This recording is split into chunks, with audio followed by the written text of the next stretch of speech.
you had sex with him and him. And, wait a second, that's not true. See where today takes us.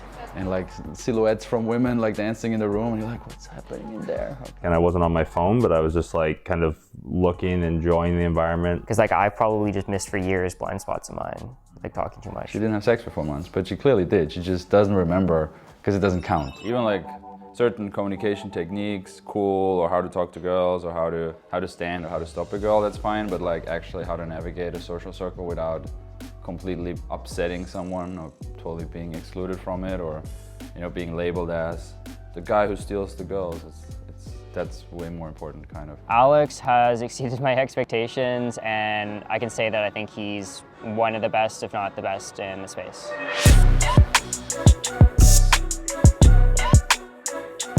In this video, we're going to look at 5 very important elements if you're an introverted guy at a house party. Now, in my immersion program, in the last evening, me and the students organized the house party. We invited all the girls that we met during the week on the streets, in bars, in cafes, and also I invited some of my female friends. Now, if you are an introverted, analytical guy, you maybe know that especially in big social situations where you're not that comfortable, where a lot of strangers are suddenly coming together, your nice guy tendencies are coming out.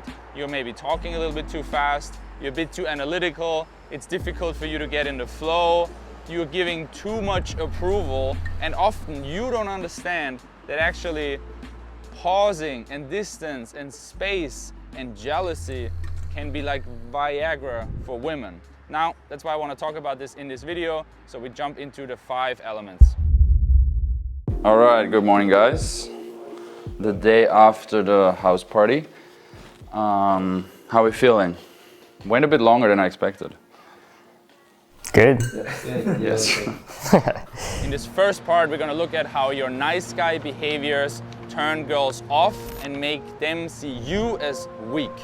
Have I been able to communicate with the women that I really like? Yeah, I think in general, the frameworks and the different models that I've learned here have really helped open up my abilities and my skills to communicate with women and do it in a confident way and not in a sleazy or a uncomfortable way. It's been really nice to have these tools that generally we should have learned as kids, but maybe weren't passed down properly. So how has my overall experience been in Sofia? To be honest, I was a bit apprehensive about coming out to Sofia, but none of my fears were realized. I felt very good the entire time I've been here. Alex has been really nice and really open, so it's been nice. Do you want to just bring it up also if you want to be walking? Oh yeah, that was a good point. What happened? I was like, hey, have you guys seen my phone charger? Well, you guys were busy doing stuff. Yeah. The phone charger thing. Like the battery pack, like I left it here earlier. It's like, hey guys, I know you're super busy, but do you have time for this very insignificant, unnecessary thing right now? Yeah. And you guys are just like, that's not socially calibrated, and you walked away. I was like, oh, okay, cool. Yeah, I have. You're like, I have no patience for this. He'll explain, and you just walked away. I'm trained so well on this because this would be like the 37th time this happens to me. So I'm not even. It doesn't even need thinking anymore. It's just like I hear power bank and I'm out. Like, you charge iPhone? Because on trips every time it's like you have to imagine we just landed. There's like 17 girls arriving from 7 countries with 8 different airlines, and I'm just like managing 4 different pickups to the villa. And I'm just like, the chef needs my credit card, and then the cars, we didn't get the one we wanted. And then like 2 girls are like, I need to charge my phone. You have a cable? And I was like, no. Like we literally have like sometimes a cable in my hand and I'm just like, nope. Not for you right now. Because I'm gonna need that later and I need my phone charged. My phone is more important than yours. Because I'm navigating this whole ship. You're just checking your Instagram story. So yeah, for me it's not even, it doesn't trigger me. It's just like, it's almost fun to give that lesson. And yeah. And it's deeper obviously because maybe it inspires you to also set boundaries like that with people in the future, right? And just to empathize, I guess, with what your situation was, I was thinking about myself in that moment instead of being like, hey, is there any way I could help you guys? Yeah, I mean, it's your guest, right? Have fun. That's it. And it's not even. I don't like. It can come off as maybe harsh. No, but I like forget about it in 1 second. Yeah, it's just yeah. like it's a way of living. You know, like James says, like being direct is like a way of life, not like a technique. And then maybe it's inspiring of like telling other people like, and you can. Yeah, I could spend 12 seconds explaining why, but I'm just outsourcing it to Liam because it's like. I'm like that now, but you can do like, no, because, you know, I'm managing everything here now and I don't have mental space for it now, sorry, bro. And living off that also sends the same message. Yeah, maybe it's inspiring, you know, to be like that to people because usually, I mean, not with dudes that much, but if you are more of the people pleaser, like with girls especially, like if you become the guy who would in that situation be like, oh yeah, sure babe, let me check, and then I go into the back room and I search, oh there was a power bank, oh this one is not charged, there must be another one, and then I start asking another friend, do you have a power bank, because this guy needs one, and then I'm now translating her. If you do that with a girl, like you're actually not doing yourself a favor because she's just gonna lose attraction of you, right? It's like now you're ruining your image of you in her mind. What's the line between being polite then and being like that? It's a good question. It's like when my guy friends ask, like I have no problem, like I don't know, we're just pretty polite in Canada, and like I would go looking for it. Yeah, but you guys are famous for that, right? Canadians. Like if you would be being Canadian in Russia would be horrible. Like it would ruin your sexual market value a bit. I mean, I guess it's just priorities, you know, if like, first of all, does it add, like the way I see it now is like, okay, am I the host? Yes. And does it add to her experience as a guest? Then I do it, right? Like if a girl is like, you know, hey, like let's say we're at the beach and she's like, hey, do you have sunscreen? Because the sun is really hot. Then I'm like, oh yeah, let me check because I don't want that she burns her skin because that would be bad.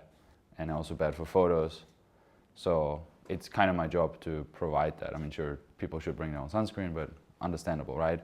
Or hey, we're out of towels at the villa, at the Airbnb. We don't have any more fresh towels. Well, yeah, I'm not gonna say, yeah, fuck you, wash your own towel. It's like, oh yeah, let me check, right? So I'm the host, and it's my job to make sure people have a good experience. But I know, like, with charging her phone, it's just she's bored and she wants to check her Instagram. Well, that doesn't add to the experience. So that's kind of a way of thinking about it, right? So I can be super nice if it makes sense.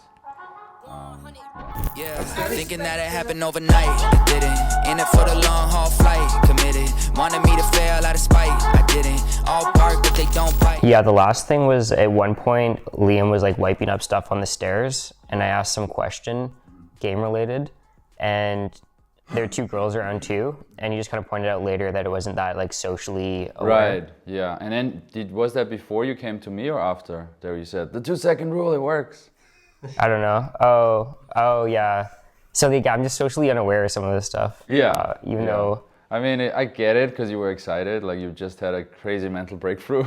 And you're like, I want to share it with the world, which is fine. I also just assume they don't know like what I'm talking about, or like it's not like that weird if I heard someone say that. Yeah, I get it. That's what I thought as well.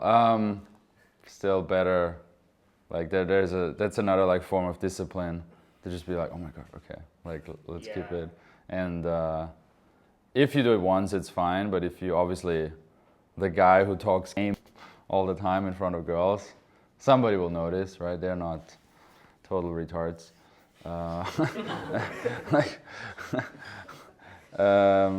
Yeah. I don't know how it was with Liam's situation, but you definitely want to be careful talking about fucking girls next to the girls you want to fuck. What surprised me most about Alex's coaching style is that he's just lived through it all himself, and through experience he's learned it all the hard way, and that makes it a lot easier for him to relate to people and know exactly what they need to work on and basically give good advice in terms of any question that's asked. In the actual coaching, it surprised me that Alex has sort of picked up on stuff I do that isn't clear to me that I do. such as misreading a social situation, like asking a question at the wrong time while people are busy in the middle of something going on and my question isn't that important. And it's hard to catch this stuff on your own. I have a question. So, I mean, he said he was sitting by himself, 3 girls came up, with me, it's going well too. But to what extent is that the situation? Because we're at a cool location, cool vibe, cool guys, more girls than guys. The girls are all attractive. So if I'm at like my own house party where it's 8 guys, 8 girls or something like that, will it still draw people towards me? No. So it's, like, I guess like, it's more just the situation, the setup. That, Yeah.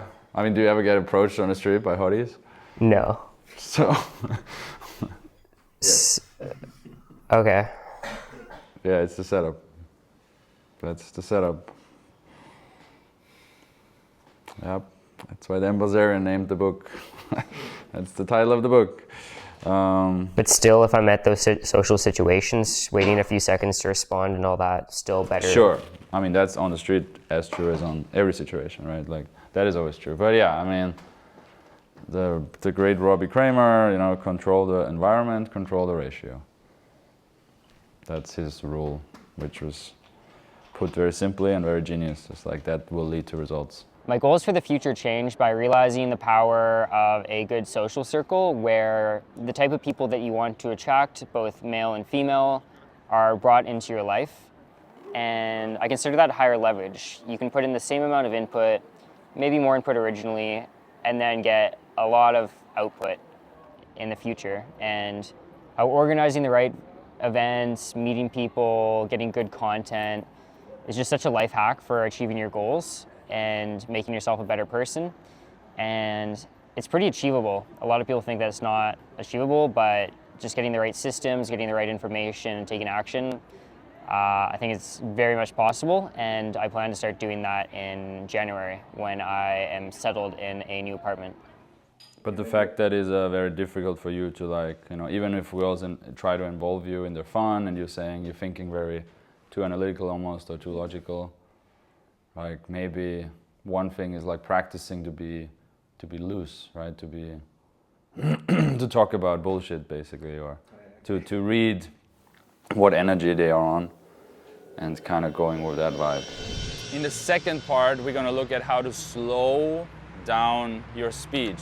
Because even though introverted guys are, in theory, shy and reserved, once they stand in front of a hot woman, they start talking faster and faster and faster. Yeah, big mental shift for me was just being more quiet and waiting 2 seconds. And dude, it was really weird. Like the one girl, Daria, attractive girl in a tight green outfit, she posted a story of you guys in the elevator coming up. How did you have that photo? Oh, send it to her. I think it was her story or something. Yeah. Like she came and said hi to me by the bathroom, and I just like took 2 seconds to respond every time. And she was talking like 90% of the time, and it was just like crazy. And same with like multiple other girls, just like they're talking 70% at least of the time. And then the Ukrainian girl, you know, I went down to get water even though we were chatting and stuff, and then 10 minutes later she's sitting beside me before she leaves. It's just like, it's kind of weird. It's like a mental shift. Why? What was your usual experience? Usual is me being very sociable and talking to every group of people at the party. I mean, not just girls, but like guys too, but just being overly sociable and compared to building up that tension and whatever of speaking slowly and... Yeah, big shift. Cool. It's a short session, so I'm hoping to take everything I've learned so far and really apply it and just see where today takes us.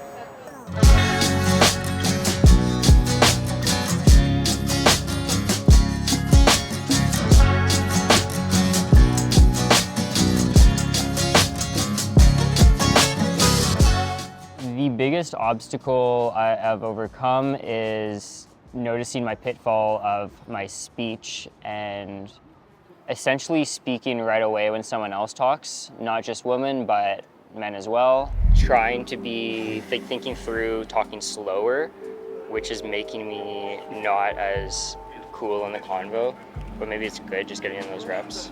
getting the reps, and you're still not talking slow at all. It's still too I'm not fast. here. Yeah. Oh my god. And how being more chill in conversations is very effective at having better conversations and gets people to open up a lot.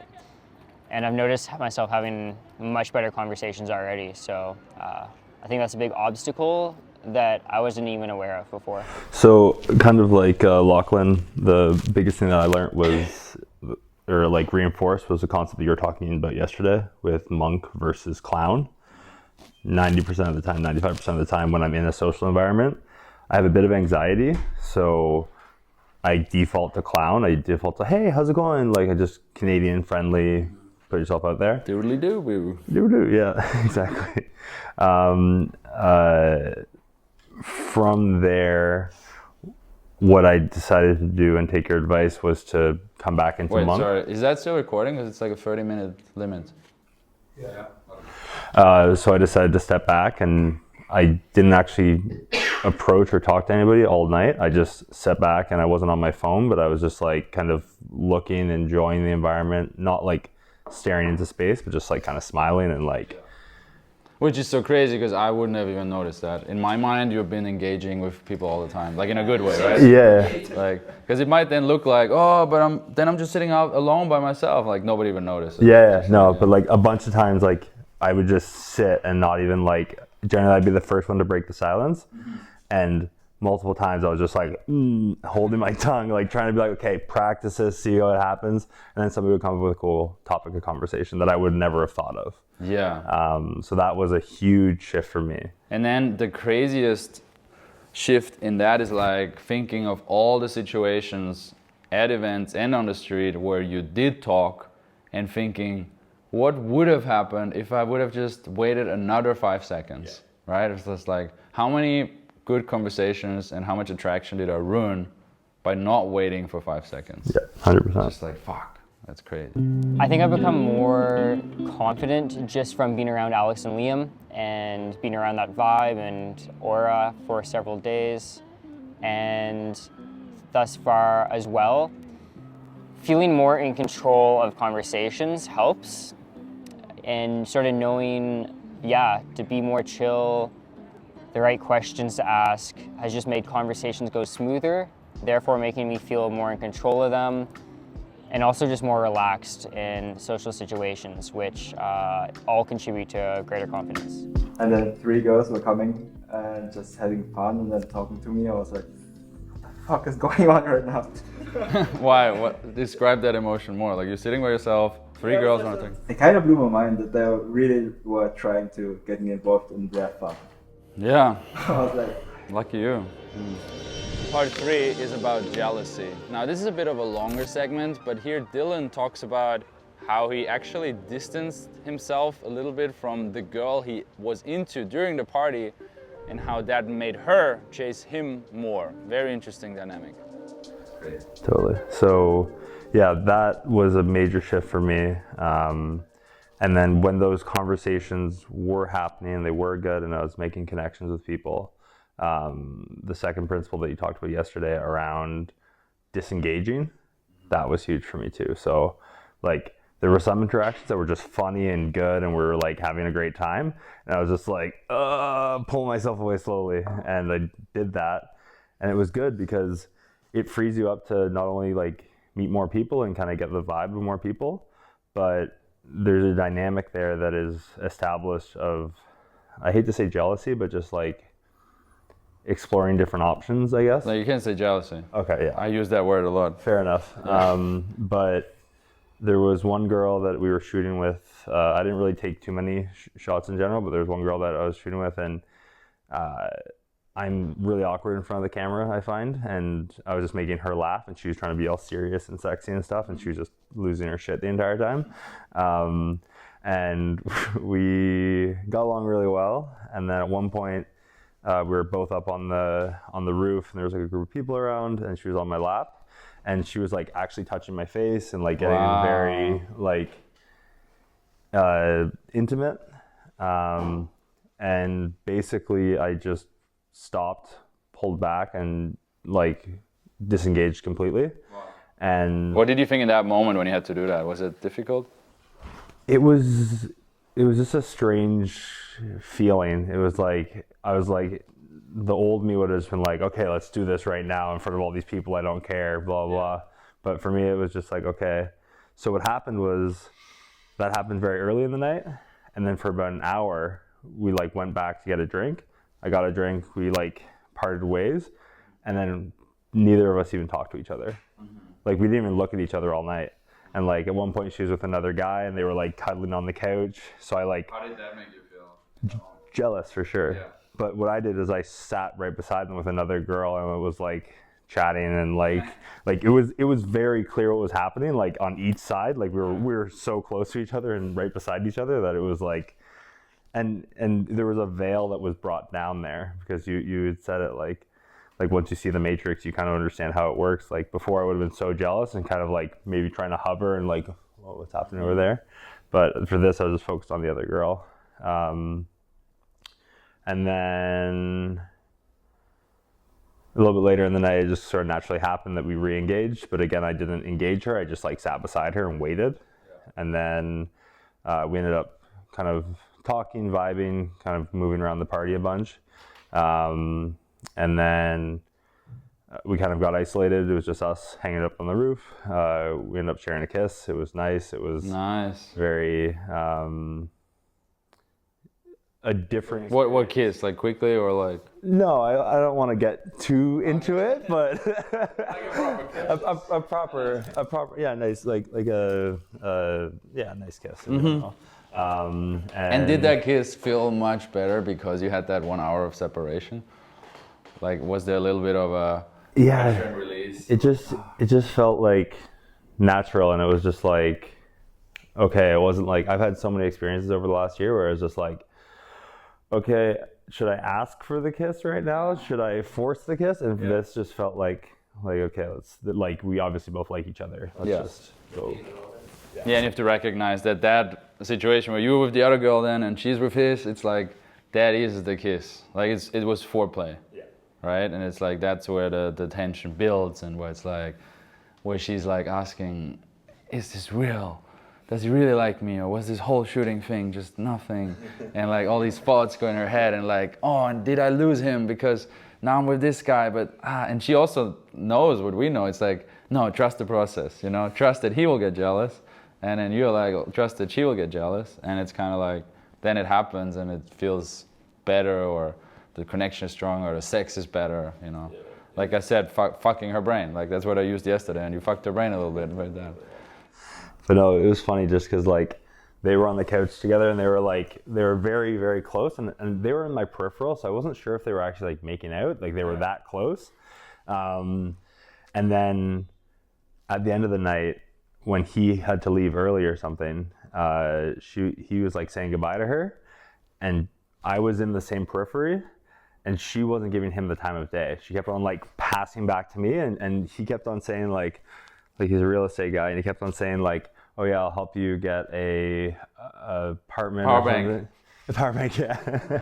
And she was like just not engaging, and she kept on like coming back to me. So it was an interesting experience and just a very interesting social dynamic. There we go, right? He's like, I can help you. I can bring you something. I will go out of my way to make your life easier and my life harder. Yeah. Because I like your tits. And then I was just there bantering with her, making fun of her. Exactly. Yeah. So he lowered his status and you rose your status. What percentage of times would like she actually make out with like another guy or spend the rest of the night with another guy? What are you asking with asking that question?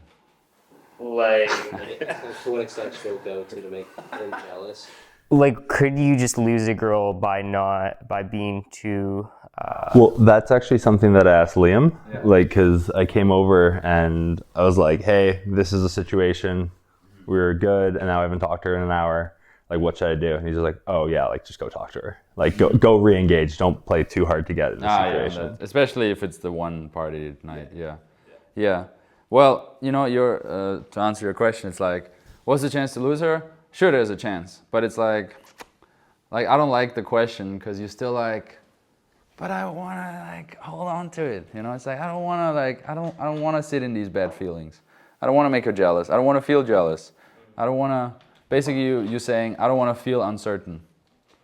I want to have 100% certainty all the time. And I don't want to let her go. Once I like a girl, I want to hold on to her. But that's the exact thing that will make you lose her. It's neediness. It's neediness, it's low status, it's like, shows lack of abundance. Also, it just shows lack of experience. It shows that you are taking things too fast, that you're not creating attraction on the same speed as her. You're overeager. Also, maybe then she knows you burn out faster. Like out of experience, she might know, yeah, you are really into her, but then that also means you're not into her faster as well, versus the guy who builds it slowly. She knows all that, and then, yeah. So, do you lose some? Yeah, but it's this, you have to make the mindset shift. Like you win some, you lose some, but overall, the ROI is exponentially bigger when we talk about getting the hotter girls, you know, like. You also want to just add to that, like, his question implies that she was there for the taking earlier, and that you're like as if it's like almost like a prophecy, like it's a paradox, like yeah, it's a good the fact that you think that you could do it earlier means that you don't understand that you needed all of that to really get her angry. Yeah, exactly, right? Can you say that on your website? Yes, so another way of seeing it is like with Dylan, like he described, like, you know, maybe he wouldn't have kissed her if he wouldn't have done that whole, the taking the risk to losing her, or it would have been a shitty kiss, or you would have fucked up the kiss. So it would have been like you asked for the kiss and it was awkward, and it wouldn't have been that passionate thing. Because now, I mean, is she texting you? Does she want to see you again? Yeah, she's already, like, I kind of put the seed about, I was like, so are you coming to the club tonight? And then, like, I didn't tell her that she could, sort of thing. So I kind of made a power dynamic that like, she needs to ask me if she can come. And then she's already texted me this morning. Yeah, you know, like, right. So, like, maybe Dylan would have still kissed her, but then she would have been, not today. So now the attraction keeps building. So yeah, your question implies that you're losing something by risking to losing it, but that something was never there. You need to take the risk to losing it to actually getting it. Like the letting it go is part of the getting it, basically. I guess it reminds me of a situation in Budapest where I was talking to a cute girl and she's probably into me. I was with John Sultan. And I think I ejected myself from the convo. I don't know why or whatever. I mean, just game wasn't. And then 20 minutes later, see her leaving the bar with a guy, some random guy. Yeah. And like, it's like, fuck. Okay, but whatever. Like, it's still, you win some, you lose some, but it's the hardest girls I got, and the main women I got in my life was like at the point, like, you know, even like my ex-girlfriend, like the time she's finally started building attraction for me after over 2 years of knowing each other and being on trips together like 10 times, was when I truly accepted that I will never get her. Like, I was always like, damn, she would be a cool girlfriend. Like, she's sexy, I really like her, she's fun, you know, she fits my style. And then eventually, after over and over, I was like, nah, I'm in the friend zone. Like, she always had a boyfriend, you know, she wasn't available. But then there was one trip where I just truly but truly believed, she's a friend. And that's what it is. And then I treated her that. And then on that trip, apparently, according to her, she started developing some feelings for me. And then on the next one, where I then pushed it harder, like I, you know, purposefully pushed her to other guys. I was just like, yeah, you should hang out with him. And you know, then I was totally like, I don't care if you're together. That's when she really started being attracted to me. And then she broke up with her boyfriend 2 months later, and then we dated 3 months later. So it's kind of, and then that happened many times where I'm just like, really in the moment when I was like, I'm 100% fine losing them as a potential lover, that's when I actually won them, which is just a weird paradox. And that's, why is that? Yeah, for some reason they need you to be in that state because their intuition and all the stuff I mentioned before. Okay, yeah, anything else you want to mention about party, general setup? I actually have a question first. chilling. Well, let him answer. Maybe into the question, I'll come back. I'll think about it a little bit. Yeah. Did you that girl that you kissed? Did you engage her that first time, or was it her engaging you with her group of friends or whatever, and then you guys had a condo? It was situational. We met because of the photo shoot. So we just were in the same area together. No, she didn't engage me, I didn't engage her, we were just beside each other. But when I was with her, I tried to show my personality and make her laugh and all that stuff, yeah. Okay. All right. I was just a little worried of being too standoffish the entire night. Well, there was points where we were sitting beside each other and she was like this on the couch, like leaned forward. And I was just kind of relaxed back here for like a minute or two. And like she was trying to get me to come to her and I was trying to get her to come to me, and it was this weird dynamic, but yeah, no. Yeah, but yeah, in terms of other questions,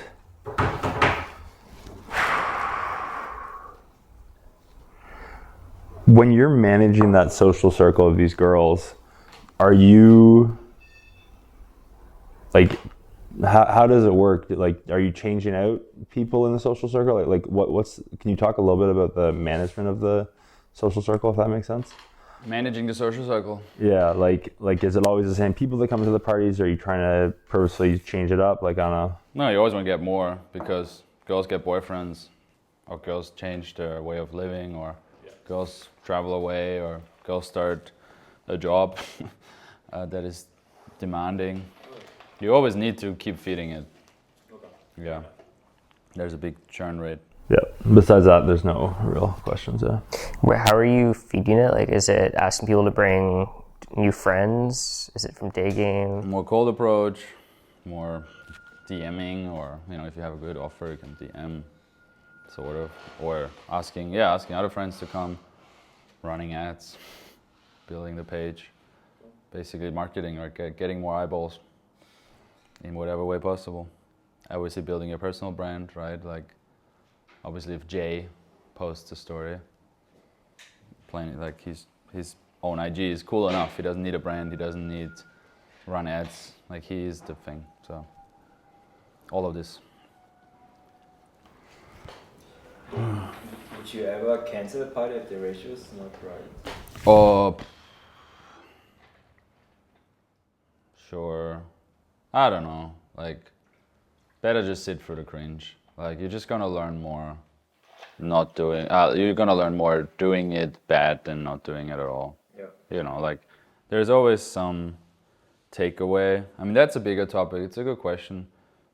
There was plenty of nights, especially also for Liam, or in general, where we would like not be the organizer, but like be the second tier, like hang on to like Robbie or another guy going out, or being at an event where, we just didn't get laid, we didn't have good interactions, we were just kind of sitting there cringily, or we got too drunk, or went to the club and I didn't know what to do, and any other way, or we did organize something and it's just like, as the host, you often get less late actually than the guest, because you have to be in charge of all this stuff. And it's just, you might ask yourself like, oh, why am I doing this? But you always learn something. Like, you're always making reps, and you should see the big. So yeah. I guess I'd just say for any of the guys out there that are kind of debating this and wondering if it's something that would be helpful for them, I was in your position, and it really is something that can save you a lot of pain and heartache if you are willing to take the jump. It's called a jump for a reason, and from being on the other side of it, it's well worth it. So yeah, thank you. Thank you, Alex. In part 4, we're gonna look at some basic tips for parties and events. Obviously, like, the cringe phase of every party is when it's like, the girl walks in and is like, is the first or the second, and nobody wants to be first, because then they sit there and have to deal with that cringe. Obviously, it's way cooler to walk in and everybody's like cheering, yeah, you're here. And so we kind of bridged that cringe phase by like, okay, cool, you're the first model for the photo shoot, and shooting on, and continued that theme. Because the reality is, at a party, either you're in the zone and it feels great and you're talking to people, or you're really bored and you don't know what to do and you're go-to is looking at your phone and kind of disengaging, right? So it can be super boring and frustrating, and often thinking like, what am I doing here? Like, I would way better be home in bed watching Netflix, playing some games or reading a book. Like, this sucks, right? And then it's the realization of like, okay, what can I do to take leadership and, you know, use the environment I have to give myself and the people around me an experience. Okay, maybe the two girls here thinking exactly the same right now.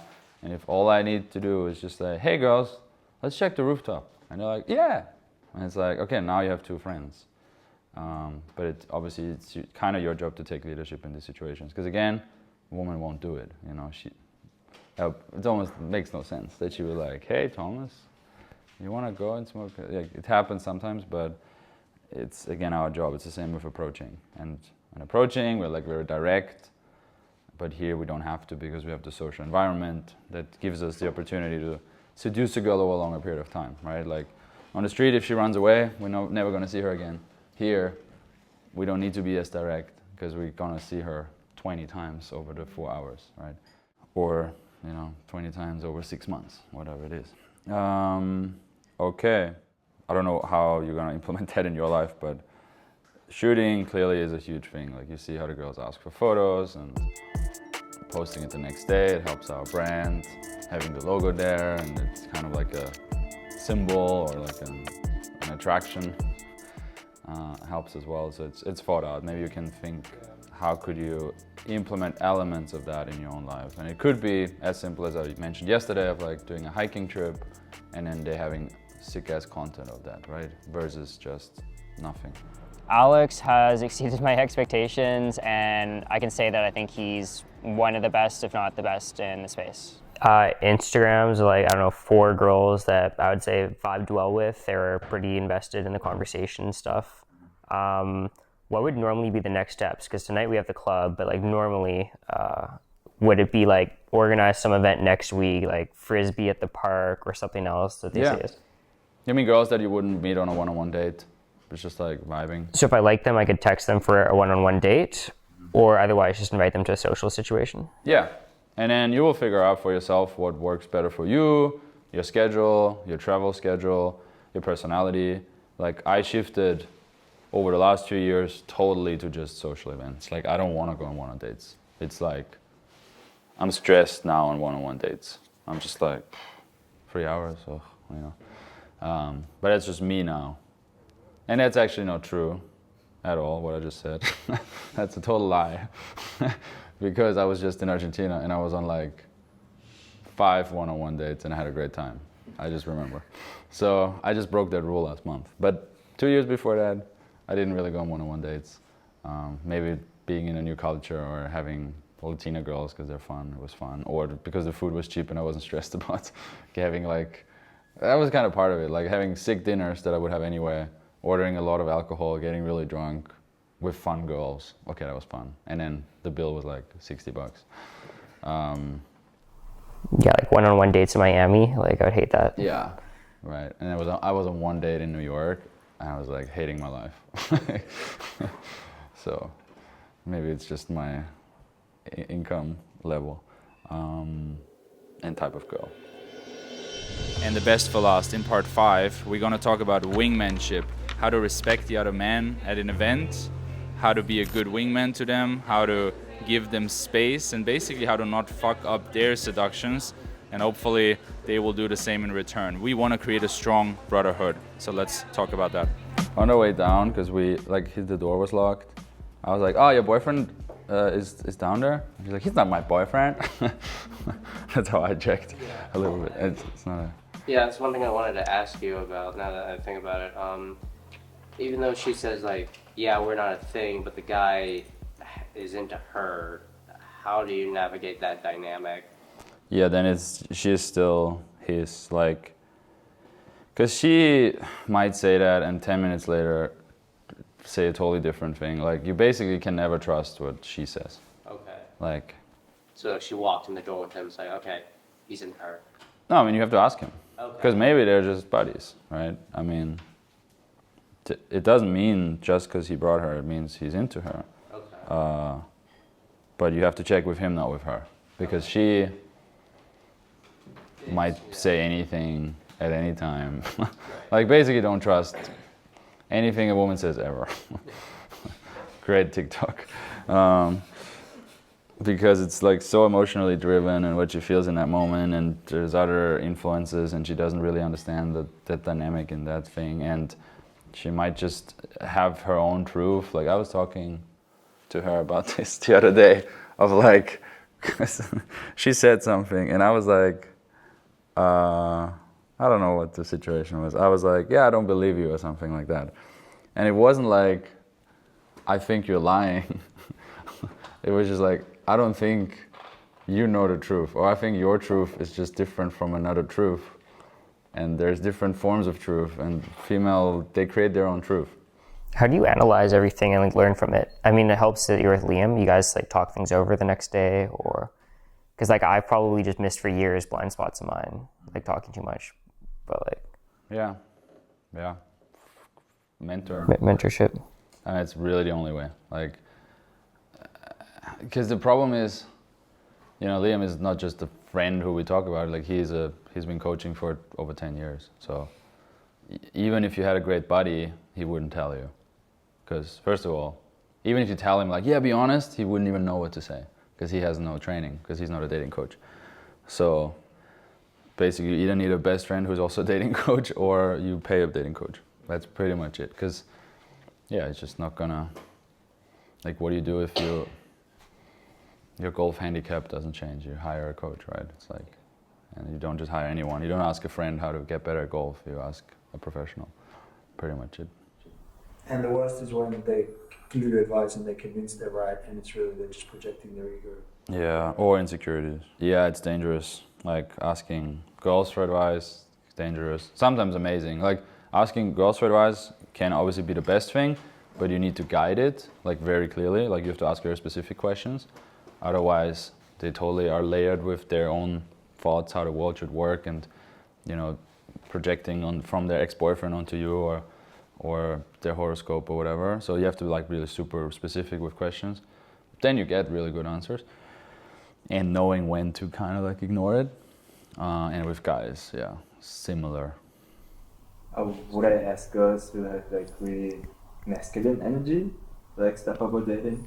Like I have like female friends, but it feels like they're more like a dude than a girl. I don't see why that would help, because they're still not a dude. Yeah.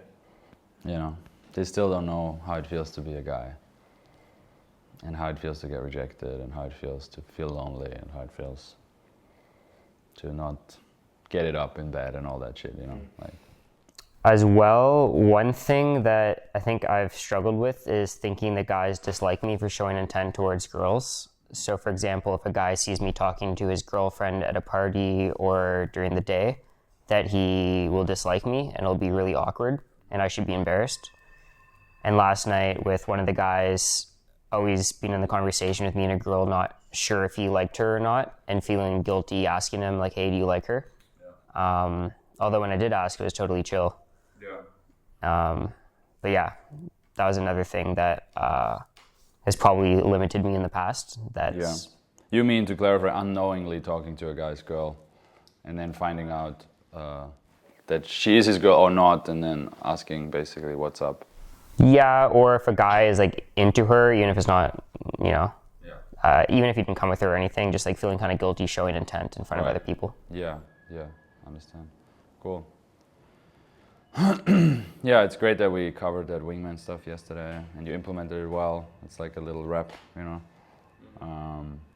And that's one of the biggest things. I mean, that's, you know, like even like certain communication techniques, cool, or how to talk to girls, or how to stand or how to stop a girl, that's fine, but like actually how to navigate a social circle without completely upsetting someone or totally being excluded from it, or, you know, being labeled as the guy who steals the girls, that's way more important, kind of. So being able to read the room there and ask, hey, what's up? Oh, it's cool, perfect, moving forward. Or like, oh, you're on here? Cool, no problem, bro. has a bigger long-term outcome than most other things. Like that, I don't know, I might as well tell that story because it was an interesting moment in my life where I understood how females communicate. So there was this one girl, and we were friends in Kiev, we hooked up before, and then she was just kind of like a buddy. And then she was at the Tilted house, and then she was like complaining to me of like, I didn't have sex in 4 months. You know, she was like so horny, she was like super sexual, she's a dancer. And she was like, I didn't get fucked in 4 months. And I was like, I knew her and I knew her friends, and I knew 2 guys that she had sex with, kind of recently. So I was like, wait a second, that's not true. You had sex with him, and wasn't there this one guy 3 months ago you told me about? And then she was like, yeah, but it wasn't good. And then, hey, what about the other guy? Yeah, but it was so short. And what about this guy? Yeah, but he's an asshole, I don't talk to him anymore. And I was like, so you did have sex with 3 guys? Yeah, but you know, you mean like, I mean like, you're not good like with romance and like love and like, and I was like, okay. So, like if I wouldn't have digged into that, I would have just been like, oh yeah, she didn't have sex for 4 months, but she clearly did. She just doesn't remember because it doesn't count. So, on that notion, yeah, I'm not into him right now because he pissed me off. He made me the wrong drink, you know. Yeah. But like 5 minutes later, he comes back, hey babe, you look so beautiful. Oh yeah, thank you. And then again, she's into him. It's like, it's just so more emotional than logical. So you have to check with him. Yeah, there's this other story that Liam referenced to. Again, Robbie, who is like one of our mentors in social circle game. Like, you know, James like mentoring cold approach and a lot of stuff. And Robbie was a bit ahead of like New York bottles, dealing with models, how to communicate differently with them. We learned a lot from him, and we went on the first Maldives trip with him, which was really interesting and also super depressing because it was just like, oh my God, like he doesn't look better than me, he's not taller than me, he doesn't dress better than me, and his game is so much better than mine. It's really depressing.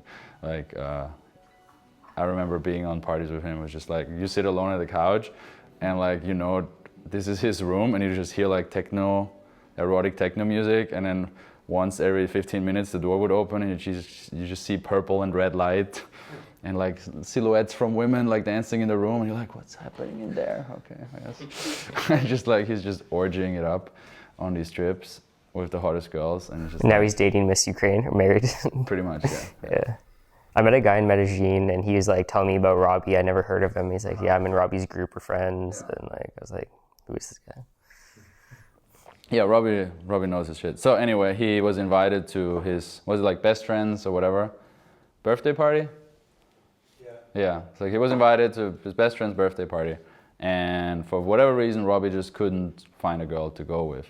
And then, was the dude like, you should come anyway or something? No. Okay, anyway, so Robbie ended up not going, and he told the story, it was crazy, like, it's your best friend, like, why you're not nice to him and, you know, wish him a happy birthday, bring him a gift. You know, like, he invited you to his party, he values you as a friend, and he's just like, no, you kind of have to live by the sword, die by the sword, and it's like, what shitty gift is that to bring to a party of another dick? You know, bringing another dick to a party, that's the worst gift I could give my friend. I would be the shittiest friend, I'm not the best friend. And then, so he stayed home. And it's kind of like, that sounds crazy of like, but he's your best friend, you should just, you know, vibe. Like, give him good, just like, nah. Like, it's kind of like sticking to his principles, of course. And not everybody has to be that extreme, but it drives home the point of, it's just bad for everyone if it's just too many dudes. Nobody's benefiting from it at all. Because it's not like 2 guys then get laid with the remaining girls. It's just like, it just leads to that those 2 girls who are left get turned off and leave as well. Right? And I mean, what could happen though is that maybe 10 girls show up, 5 guys show up, but then 7 girls leave really quickly, right? Maybe they get pulled to a cooler party or at the club or something. Okay, then, yeah, either what I said, play a game, or, I mean, at the best case, the guys would get it and leave. Like, that annoyed me at the first party we had here, or just the guys were just clearly, you know, like less girls, and the guys just stay. Like 0 guys left and all the girls left, which just makes it worse for everyone by the minute. So, I don't know if you can expect that from dudes, but that would be ideal, that they just get, okay, the peak has happened, right? Like you felt it, I mean, not really yesterday because it kept getting better because more girls showed up. And kind of like the 4 hottest girls showed up at like 2:30, right? Were you guys still here then? I was just like, okay, like those 2 girls, like the super like a lot of makeup but hot one and the green body one, they took so long to get ready. And then they came and then they were like, hey, this isn't so bad. And then their plan was to be here for 10 minutes just to meet me because I've been texting with that one girl for like 5 months and then leave to the club. But then what happened is they were like, hey, this is fun. And then the girls they would have met at the club came here. So you see, they had a plan, they had an offer, and then it just shifted. I'm like, oh yeah, seems like the club is going a bit down, this party is still going up. Boom. Now I'm pulling the girls out of the club to the party. When you were starting out, how did you deal with the cringy aspects of like inviting a bunch of people and maybe 3 girls show up and it's 5 guys, or not many people show up, or just weird situations you got into? Yeah, I just turned it into I don't know, get out a game, play cards, and then next time invite 5 times more girls. Like just knowing the numbers are like, you know, you ask 50 and 20 say yes and 10 show up ish, depending on the offer, of course. Like you guys saw it, right? Oh, should they like ask the hotties they have to the club? Sure. Right? Yeah. Let's try and bring 20 girls. Yeah, apparently we have no, like, which is weird. Usually there's like, you can only bring 10 people and 1 more you have to pay $1 million. But today they're like, load it up. So, I mean, literally 3 people already told me, yeah, you know, with tables in Bulgaria, like there is like, the club is for like 300 people and they bring 1,000. So don't expect basically to have your own space. So it will be a little bit of a Same in Argentina, remember? war, Israel-Palestine, like border conflict today. Too soon? You should also answer this question again and say there should never be a situation where there's 5 guys and 3 girls, because what are the guys doing there if they didn't bring girls? Yeah. Good. Answer that again, okay? Good point. Sure. So just like make the point about Robbie sticking to the ratio. Yeah. To your question again about 5 guys, 3 girls, shouldn't ever happen because every guy should bring a girl. Well, if we wouldn't have brought any girls, it would have happened yesterday. But it's a workshop. No, but you get the point, right? And then it's like, oh, but what if he's my best friend? Well, what if he's my buddy? You know, hey, we go way back to high school. It's like, yeah, just meet him and go watch a football match. Or go bowling with him if you like him so much. But if the goal is to create an environment and a ratio that is in favor of fun things happening, then it is your number 1 job to assure that they will stick to those rules, and you have to enforce, like way harsher even than the power bank example. It's like, it happened to us, like I remember one occasion where we did a house party. It was me and back then in Budapest with my camera guy, and there was one guy, he promised 3 girls, and then one day before he said, oh, 1 flaked, and then literally 15 minutes before he said, oh, the other ones can come, you know? And then I uninvited him when he was already in the taxi. And it was like, it was hard for me. It was like, damn, I feel like an asshole. Like, you know, this guy, like he's been trying, he's been texting me, and he was excited about coming to the party, and he had the girls, but then he didn't. And then what is the truth? Who knows, right? Like, I believe him, girls flake, but it's just like, okay, too bad, bro. Should have invited 9 if your girls are flaky, you know? So, yeah, it should never even get to that situation in the first place.